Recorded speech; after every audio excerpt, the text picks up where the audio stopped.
నే బటన్లు నొక్కానని ఒక ఆయన చెప్పుకుంటూ ఉండేవాడు. ఆయన బటన్లు మొత్తం మీద కలిపి ఇచ్చినటువంటి ప్రయోజనం ఎంత ఉందో నేను ఒక్క పెన్షన్లోనే అంత ఇస్తున్నాను అన్నటువంటిది నిన్న చంద్రబాబు గారు ఏదైతే పెన్షన్ల పంపిణీ సందర్భంగా మాట్లాడిన మాట. మనం నిన్ననే ఆ లెక్క మాట్లాడుకున్నాం. ఏదైతే 1,000 రూపాయలు ఏడాదికి పెంచితే అది 18,000తో 40,000తో 45,000తో సమానవుతో కుటుంబానికి పెన్షన్ కాకుండా 45,000 రూపాయల దాకా జగన్ ఇచ్చినటువంటిది లెక్కలు ఉన్నాయి. తక్కువ వచ్చిన వాళ్ళు ఉండొచ్చును, ఎక్కువ వచ్చిన వాళ్ళు ఉండొచ్చును. పెన్షన్ కాకుండా ఇచ్చిన ప్రయోజనాలు అది అమ్మ ఒడా, లేకపోతే విద్యా దీవెన, లేకపోతే కనుక చేయూతాన, బీసీ నేస్తమా, ఈబీసీ నేస్తమా, కాపు నేస్తమా, లేకపోతే కనుక ఆటో డ్రైవర్కి ఇచ్చిన 10,000, లేకపోతే కనుక ఏదైతే వడ్డీ మాఫీ, రుణమాఫీ ఎవరికైతే ఉన్నదో వాళ్ళకే, అంటే అంతకుముందు డబ్బులు కట్టేసినటువంటి డ్వాక్రా మహిళలకు రుణమాఫీనా, లేదంటే కనుక వడ్డీ మాఫీనా, తర్వాతన ఈ జగనన్న రుణాలని చెప్పేసి చేతికి డబ్బులు అప్పులు ఇప్పించినటువంటి ముద్రా రుణాలని దాని మీద వడ్డీలు కట్టినటువంటిగా లానేస్తమా, ఇట్లాంటివన్నీ కలిపితే లెక్కలు బోలెడు. కానీ అవన్నీ 1,000 రూపాయలతో సరిపోతుంది అన్నటువంటి కోణం ఎట్లాగా అన్నది మాట్లాడుకున్నాం. అయితే జగన్ ఈవేళ ఈ విషయం మీద కౌంటర్ వేశారు. ఒకసారి అదేంటో విందాం. ఆయన మోసాలు నిజంగా ఈ మధ్యకాలంలో క్లైమాక్స్ అనేది మీ అందరికీ బహుశా తెలిసే ఉంటుంది. మొన్న ఈ మధ్యకాలంలోనే క్లైమాక్స్కి చేరినాయి. మామూలుగా చంద్రబాబు నాయుడు అనే వ్యక్తి అబద్ధాలు చెప్తాడు, మోసం చేస్తాడు అన్నది మనందరికీ కూడా బాగా తెలిసిన విషయాలే. అయినా కూడా ఎందుకో మొన్న సందర్భంలో చంద్రబాబు నాయుడు గారిని పొరపాటున నమ్మి ఆశకు లోనై పొరపాటున కొన్ని తప్పుడు అడుగులు పడ్డాయి. తప్పుడు అడుగులు పడి తెలుసుకున్న తర్వాత కనీసం చంద్రబాబు నాయుడు గారు ఇప్పుడన్నా మారింటాడేమో అని చెప్పి చాలామంది ఎదురు చూశారు. కానీ ఆ మారడం అనేది మారలేదు. ఈ మనిషి ఎప్పుడు ఈ మనిషి ఇంతే అని చెప్పడానికి మొన్న ఈ మధ్యకాలంలో ఆయన మాట్లాడిన మాటలు P4 అంట, గుర్తుందా? P4 అని కొత్త మోసం తీసుకొచ్చినాడు. ఆశ్చర్యకరం ఏంటంటే P4 విధానం అంటే ఏంటంటే సమాజంలో ఉన్న 20% పేదవాళ్ళ బాగోగులన్నింటినీ 10% సంపన్నులకు అప్పగిస్తాడట. అసలు ఈ మనిషి ఏం మాట్లాడుతున్నాడో నాకే అర్థం కాల రోజు చెప్పిన తర్వాత. అసలు రాష్ట్రంలో ఎన్ని వైట్ కార్డ్స్ ఉన్నాయో చంద్రబాబుకు తెలుసా అని అడుగుతా ఉన్నా. వైట్ కార్డ్ అంటే ఏంది? తెల్ల బియ్యం కార్డ్ అంటే ఏంది? బిలో పవర్టీ లైన్ అని, అంటే దారిద్ర్య రేఖకు దిగువన ఉన్న వాళ్ళు అనేదే కదా దాని అర్థము. రాష్ట్రంలో 1,61,00,000 ఇళ్ళుంటే అందులో 1,48,00,000 ఇళ్ళు వైట్ కార్డ్ హోల్డర్స్. అంటే ఎంత పర్సంటేజ్?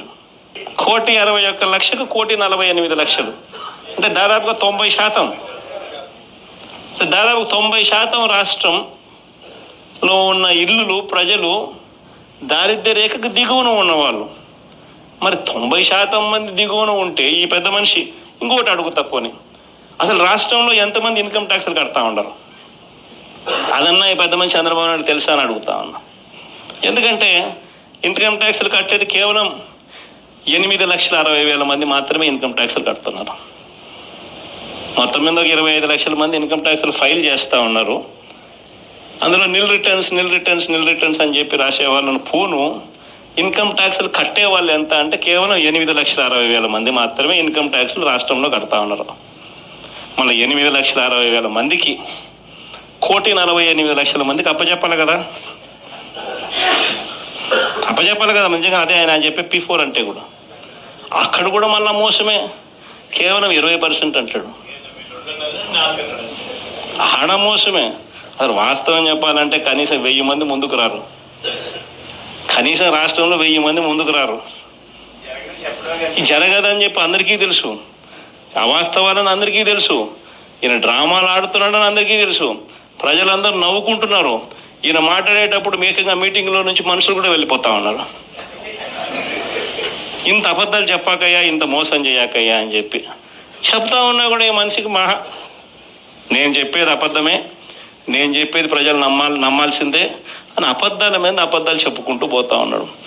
ఎన్ని రేషన్ కార్డులు ఉన్నాయో తెలియదు. వైట్ రేషన్ కార్డుకి అర్థం ఏమిటో తెలియదు. ఎంతమంది రాష్ట్రంలో ఇన్కమ్ ట్యాక్స్లు కడతా ఉన్నారో కూడా తెలియదు అనడం కూడా తప్పు.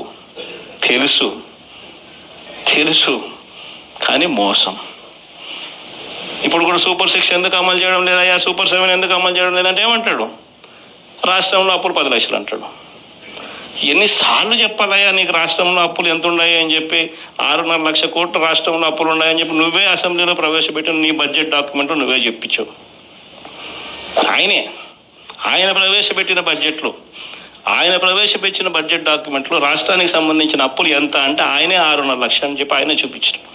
6.5 లక్షల కోట్లలో కూడా 3,13,000 కోట్లు ఆయన ప్రభుత్వం దిగిపోయే నాటికే ఉన్న అప్పులను కూడా అని అందరికీ కూడా తెలుసు, ఆయన ప్రవేశపెట్టిన బడ్జెట్ డాక్యుమెంట్లోనే ఉంటాయి.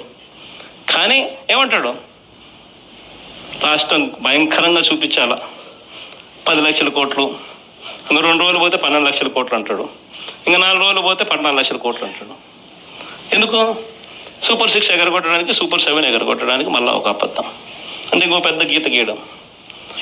దిక్కుమాలిన అబద్ధాలు, దిక్కుమాలిన మోసాలతో ఈ రాష్ట్రంలో ప్రభుత్వం పరిపాలన చేస్తా ఉన్న ఇలాంటి పాలన పోయి ఇది పరిస్థితి. ఓవరాల్గా రేషన్ కార్డులు, ఈ P4 ఈ వ్యవహారాలకు సంబంధించి మాట్లాడినటువంటిది. ఫైనల్గా ఆంధ్రాలో అయితే రాజకీయంని అనుకోకుండా వేడెక్కించినటువంటి అంశం. కాకపోతే ఈలోపు మళ్ళీ ఎవరినైనా అరెస్ట్ చేస్తే ఇష్యూ డైవర్ట్ కావచ్చు.